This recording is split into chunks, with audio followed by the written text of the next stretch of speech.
Hello. Welcome to our African American home. That was good on my phone. Come on.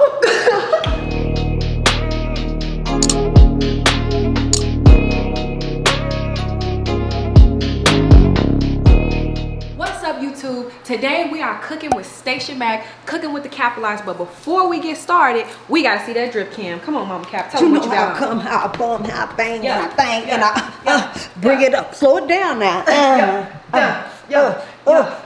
Too much? A little bit. Okay. Tell them what you got. So today, of course, I keep it clean, classy like myself. I got the Chanel Bump Drip Back Polo jeans. They was probably Old Navy. Shirt, Chanel, and hair by, I forgot, but it's cute. Yes. Okay. So now that we got into the drip cam, you already know we're here with another video. Make sure you like, subscribe, and comment. So let's get into it. So I'm going to show you how you can have it all. How you can have brains, you can have beauty, and you can still be able to cook. Step into my kitchen. Don't you go left. Don't you go right. You stay where I am. So normally I never let anybody in my kitchen while I'm cooking, but I'm going to show you how this turned into this. Let's get our aprons on and get ready. I never do this in my African American house. I normally just wear a t-shirt. But since we're on camera, We gotta do it the right way. And you know I ain't putting this hat on. I'm from Chicago, where we wear buck 50s. So you'll wear a watch on your hat, but not a chef hat. Wow. I said I'm from Chicago. I ain't saying it was right. I think this is wrong, bro. Is it? You gotta take it. Bro, I think this is wrong. It don't matter. You got us. You gotta get this drip cam too. It really don't matter. Okay, we got the aprons on. We got the hats on. I feel ridiculous. I do too, but we gonna get into it. This how they gonna take us serious. Right. You have to look the part. Yeah. You have to look. That's the start with anything. So, you start with fresh ingredients. And I love Uncle Ben's because he black. I really hope this company black too while I'm promoting. And the elbow macaroni. And I got the Publix kind because it's affordable. Be smart with your coins. Always. You feel me? It's Always. gonna taste the same. And then Jiffy. You keep it hood and it will be good. Jiffy. A little sweet, razzle dazzle. You ain't gotta do nothing from scratch. Jiffy. Fresh produce. And this is the end result. Now, Tell them. I would give you a step-by-step tutorial, but this is all cap. Cause we be what? We don't cook, boy. We rich. We get a chef. What are you talking about? We buy food. We get somebody to make our food. That's what we do. So this is the bait and switch, and I'm teaching you today how to act like you cook this stuff, okay? Looks good, doesn't it? Trick the man of your dreams. Trick your kids. Even your in-laws. I put this parsley on this bit. But anyway, this is how you do it. You get you a nice container. Yeah. Always hide the containers. It makes no sense for you to cap and leave the evidence. Boy, get rid of the containers. Not inside, but outside. Oh, my mama finna take this to the garbage. She's gonna take it out now. But listen, you get the good plates. The good non-paper, because that make them suspicious. You get the good plates. Plate it and put some parsley. Case closed. That's how you cap a lot. And that is cooking with the capitalized. This is exactly why I don't even know how to make ice. I don't even can cook. You can cook. I can't cook. I just don't have time to cook no more. Yeah. Yeah, we're gonna cook and put on this dumb ass shit. This don't make no sense. Make the outfit look bad. So I got these oven mitts for nothing. Oh no, they look cute. This. I'm gonna give you a plate. It's hot. This you gotta act like it came out of the oven. No, you don't put no fucking plate out the oven. Oh, you gotta act like right. Okay. Ooh,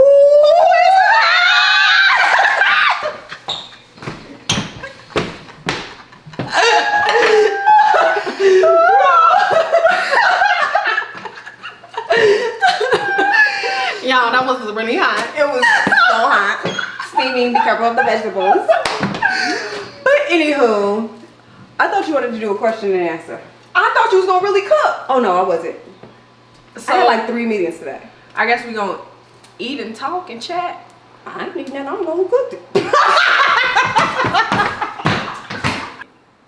Y'all already know the deal. Oh. Okay, so you ask questions and we're gonna answer them. Let's get it. Okay, so one of the first questions is, how do you handle all the attention that you get from being a hot mom? Ooh, no. I really don't take it seriously because I teach my kids all the time. If you live by the compliment, you'll die by the insult. So if I'm doing things for likes or let it get to my head, then it's unrealistic expectations, right? So I slay and I be clean because I like it. You feel me? But I don't be doing it for nobody else. So to answer your question, I keep it light and I don't take it too serious. Oh, that's real humble of you. What parenting technique do you have for raising such successful children? Beat them. Beat them. You got some. No. It's important that you pour into your kids, like no matter what it is. I feel that I don't limit my kids to anything. Like people will say, oh, you could get this good desk job or you could get this good city job. Who the hell said they want to do that? Exactly. Whatever it is that they want to do, give them the tools necessary and impart in them the confidence needed and the support to do what they want to do. Oh, yeah, that's definitely dope. Did you ever have a feeling that you were raising superstars? Hell yes. All my life. No, I can remember when I made I Birth Legends. I was in my subsidized home and I kept telling you, especially, don't be talking like that on social media. Don't do this. Don't do that. Don't say you, especially like I be talking crazy. Because the way you was talking was sign language. I still got the text, especially the MySpace days. But anyway, so nobody was doing that. You don't, because look at where you are now. So anyway, I will always tell them that they had to be who they posted to be, that it was really important for them to walk in integrity and to hold themselves to a higher standard than everybody else. Because what you do later is going to come back to bite you later, and to groom them for success. And I never thought small about my kids. I always knew that God blessed my womb with 4 amazing, legendary beings. And I'm right. Mm-hmm. Okay, so one of the questions is, who's your favorite kid? I don't have a favorite kid. Honestly and true, all parents are people. So you rock out with some more than you rock out with others. So I rock with Leilani because she's she's a woman, and we vibe on that level, right?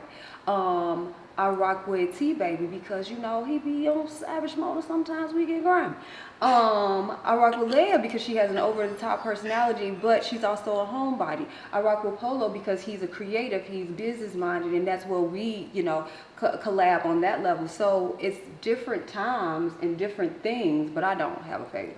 So it's Leia, and it's been that way since she was born. I don't know if it has something to do with her being the baby or what it is, but it's Leia. But we gonna let her have this. We gonna let her have this. We gonna let her have this. How do you not age? ENJ. Always say Randy. Always say ENJ. You thought I was gonna say live clean, drink water. Ergen I don't know what they thought it was gonna be. I always say it's the 3 P's: pizza, Patron, and peace. Them my 3.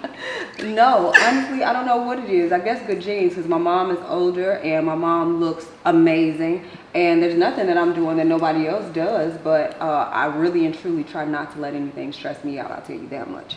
I try not to be stressed and just live good and be good to people. Okay, so who was your most rebellious kid growing up? They all had it in their own way, in their own stages. Like, you can't say one that was the most, but if I had to choose, it would definitely be Trench Baby. He would make a nun cuss. Okay, this one says, who was the most difficult raising? All of them. Except that Leia. She's love personified. Okay, this one says, who was the most combative? Late. I don't think that's true. I tried to teach her how to drive one time, and I was teaching her how to drive, and she's like, no, I don't think I should be doing that. Do you have a license? I think that I need to be at one with the wheel, and the wheel should tell me when to turn and how to feel. You're going to end up in a field, in a ditch, That is around not the how I sound. Yes, it was. And at peace, and the wind will tell me. And that's why I asked can't drive today. Listen, I was just trying to get my chakras aligned before I aligned with the wheel. And she was going to line her ass with the sidewalk in a pole. Okay, so this question says, who was your most annoying kid? The most annoying would have to be Polo. He would, can I curse? He would mess with me every day. If he got up and he had a bad day for school, this man would open every cabinet like The Shining or some shit. He would go and open, you think I'm exaggerating, every cabinet, every drawer inside of the house and walk out the door like, okay, just to annoy me. Oh, this one says, who is the best kid? Like, who is the Leia. good one growing up? Okay. Well, Okay. She still has time. This next question is, what is your favorite song from Polo?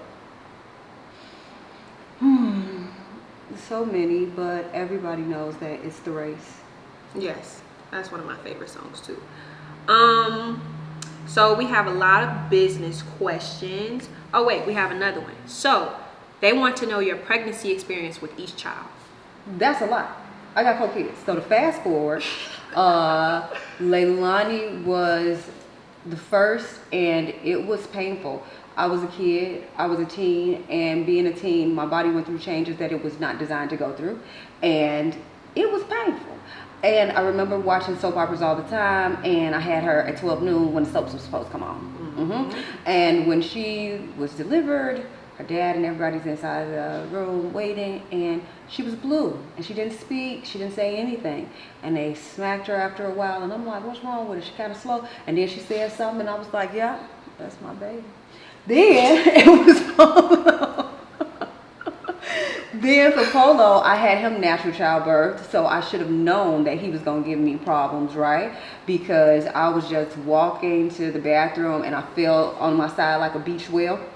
And then I took that as a sign, still a kid, that I should get in a tub and do my makeup. So I was in active labor, dilated, and I got in the tub and did my makeup. So I was always fly. I had to get clean to go to this hospital.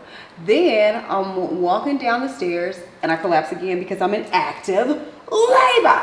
And I just remember my friends, I fainted at some point from the pain. And I remember my friends waiting for the ambulance and somebody having their coat under my head and covering me, and your dad was at work. And I was in the ambulance. By the time I got to the hospital, he just came out. They tried to switch me from the gurney, and I'm in the air, mid-air, kid drops, and it was natural childbirth. Oh my God, that was painful. That was painful. That sound like the other ones I said, fuck that, I got epidurals. Well, all of them. I remember Leia and T Baby. Epidural. After that, too much excitement. Epidural. Somebody said, why are your kids so fine, and what did you do while baking them? No, it's just good Jimmy. Their embryos were fine. Their fetuses were fine. Their ultrasounds are finer than people's selfies. They're fine. Okay, so this one says, what type of heart does each of your children have? I gotta say that while they are stunning and they're amazing and they're beautiful to behold, their hearts are the best thing. My kids, they're very selfless, they're very humble, they're very loving, and I think that their character and the way they love and they give is the most thing that I'm proud of. Aww. What advice do you have for raising kids in Chicago? Get the fuck out of Chicago. Expeditious. No, for real. Like, pack your stuff.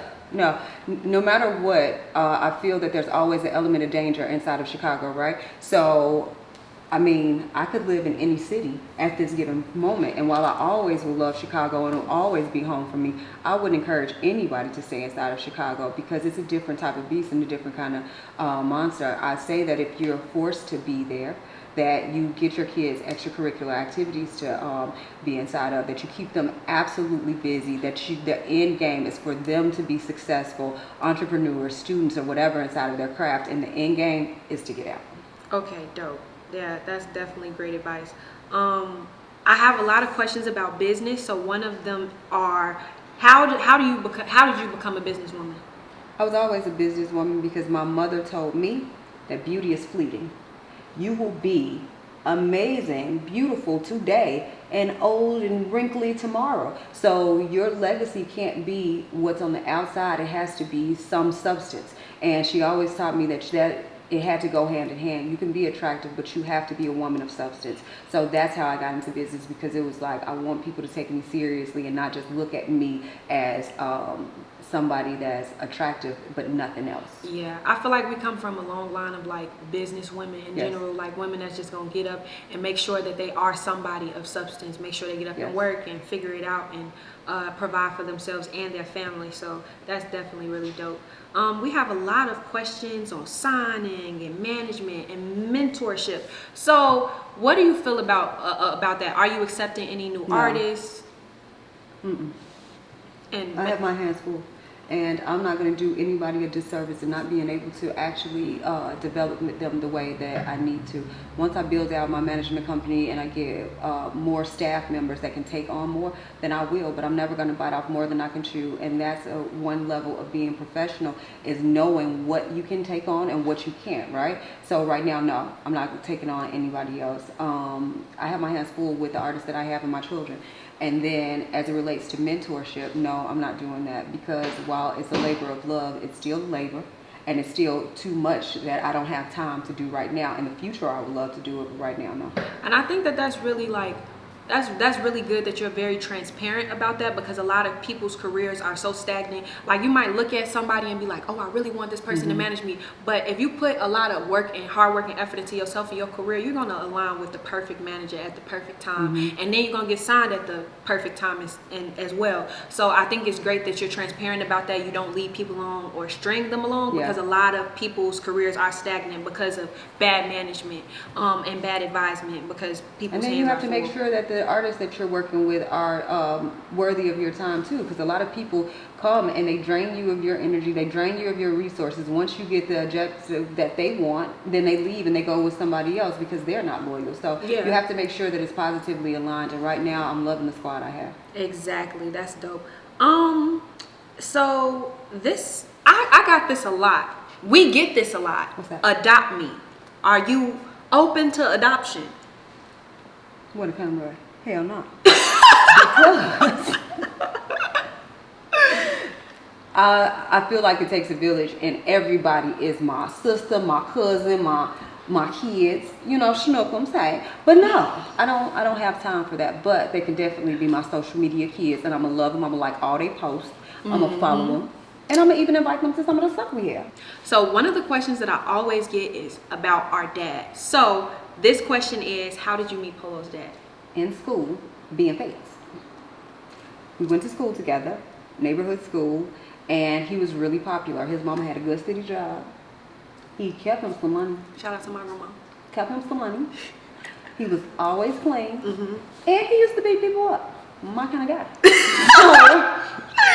So I'm like, you want to go with me? And he was like, love you, but I don't like you like that. Yes, he did, child. I was like, who are you talking to? And right now, divorced, everything, he still be calling me. I'm crying. I'm crying. Okay, so one question I want to ask. You need to tell these people about y'all wedding. About our wedding? Yes. What? Our wedding was dope. Oh, you're being shady? Oh, we had an amazing backyard wedding. My mom was a homeowner, which is rare, and she's always been a homeowner.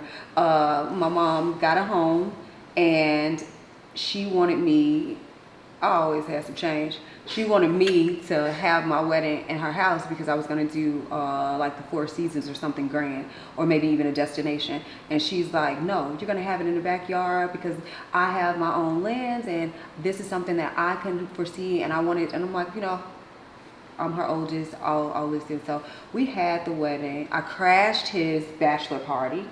So my friend is calling me and she's like, they got strippers, they got everything. I come up beside of y'all kicking doors. I'm like, what's going on?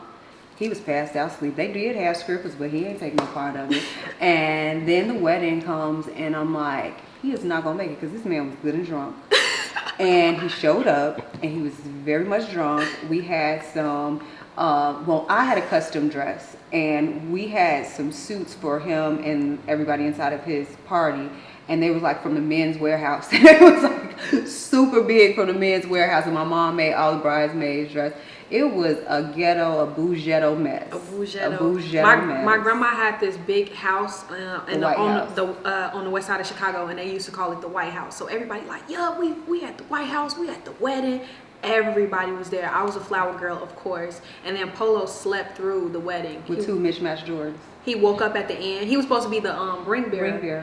And he slept and cried because he was a crybaby. He used to cry a lot. So. And he walked through the wedding with his pamper and two mismatched Jordans and everybody took pictures with him. We gonna insert the pictures below. Just like that?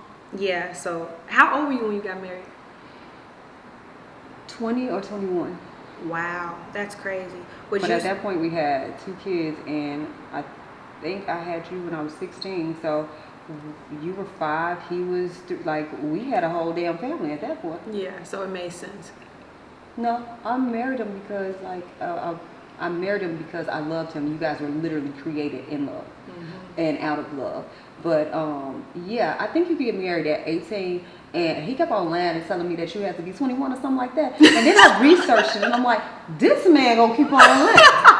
And you better be here. Okay, so yeah, that I definitely could not let this video go by without the marriage story, because that was literally like a ghetto love story. I still remember the pictures that they had. They posted like pictures on the trees. Oh my God. They had pictures on the trees, like my mama around my daddy like this, and then he holding her like that. I'm like, bro, real dumb.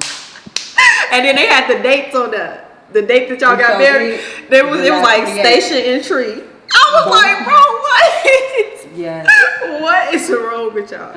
But yeah, that definitely, I could not let this video go by without that story. Okay, so I know you said, I know you want to say not together or whatever. We're not. But what do you look for in a guy? Like when you're dating or when you're with somebody, what is one of the main things that you look for in them? They have to be one. When Kodak said, I ain't no fan, I felt that. It's a lot of fans, and men more than women. Men more than women. You don't have to worry about. You do not have to worry about the girls trying to be your friend or people trying to get next to you for clout. It's the men trying to date you. Why is you dating me and asking me what type of games he like to play? What size shoe he wear? Don't ask me about no motherfucking CD. If you give me your CD, it's over. If you send me a link to your song, if you manage your song. Over with. Oh my God! If you like the men be so fanned out, and it's like it's really crazy because they love the artist so much that they want to be a part of anything. So whether that's dating somebody close to them or feeling like they have this connection, it makes dating harder. It makes it very much harder. It makes it very much so hard because people we are very private people, and so people will be like, yeah, I talk to such and such. And it's like, chill. And I would make it publicly known. You lame. Chill. Chill. That's a problem. Like cloud chasers, people being fans. That I ran into a lot. But that's what I don't want. What I do want is somebody that's a person of integrity. Somebody that doesn't even matter to them. What matters to them is being an honorable human being, being just solid. Does that make sense? Yeah. Being a support system, being a partner. Like a lot of people want to do it for the gram, but where's the substance? What are you building outside of that? Like I could take cute pictures. Hello, look at me. But what I'm saying is, outside of that, like what are you doing to like edify and bring and build? Because this is about bringing generational wealth and not just right now.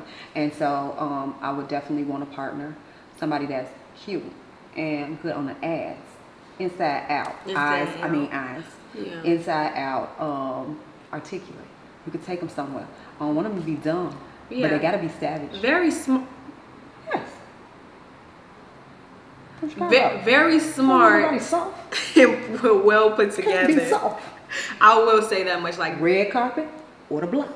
The block. Red carpet. But they have to have some edge and be intelligent. I mean, like I don't really care about edge as long as you ain't scary. You won't know. How you gonna know? No, I'm saying like I don't like If all I go in the that grocery store rah and they over let tough, somebody like, bump into me with that car, I can't go with you no more. I need some but you need aggression. somebody that's gonna walk away. Like when no when to When walk away from no conversation. when to.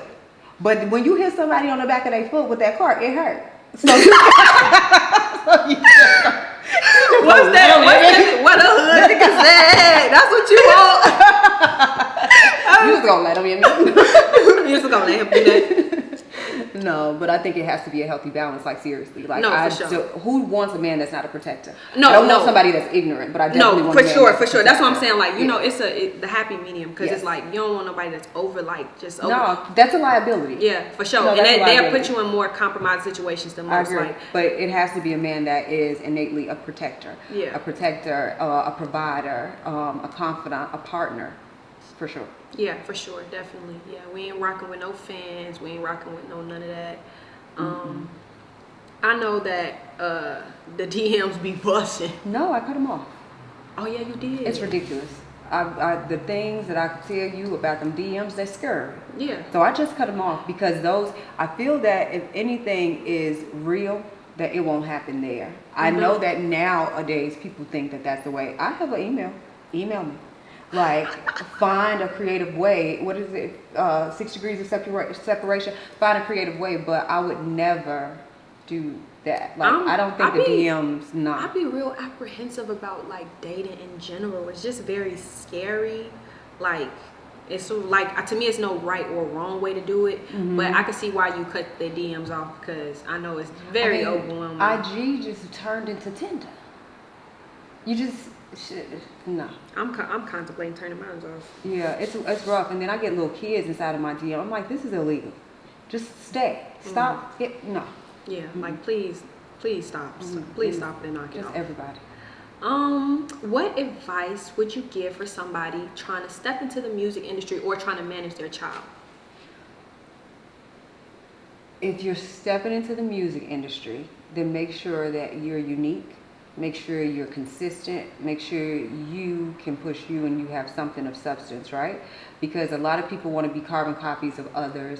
A lot of people have a hit, but they don't have any follow-up or they don't have a body of work. Be consistent. When we dropped Die Legend,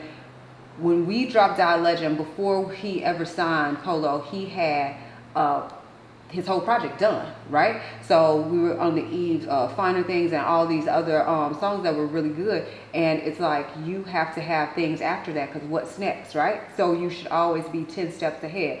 As it relates to a parent, I can't say it more.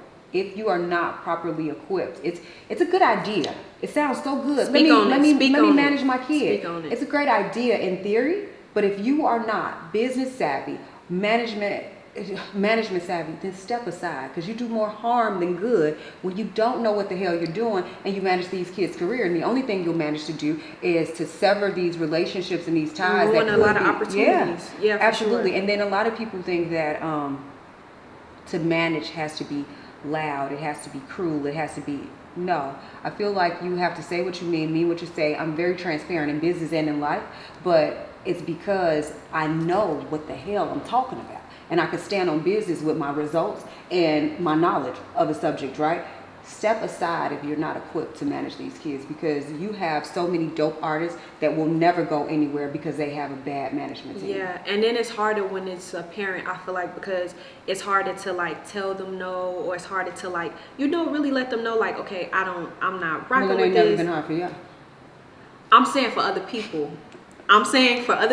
It may be harder, you know, and then I feel like because you are very influential as far as the whole momager conversation is concerned, like you definitely are a person that's mentionable in that conversation. And a lot of people see the glitz and glam of Stacia Mac and the cars that you drive and the housing, and they like, want that for me. I'm gonna go manage this baby. But they don't know. They don't understand that I sacrifice a lot. So the misconception is that Polo takes care of me. It's a misconception that he takes care of us all, which he definitely does his part. No, he does his part, sure. and he put us all on. Let me be clear.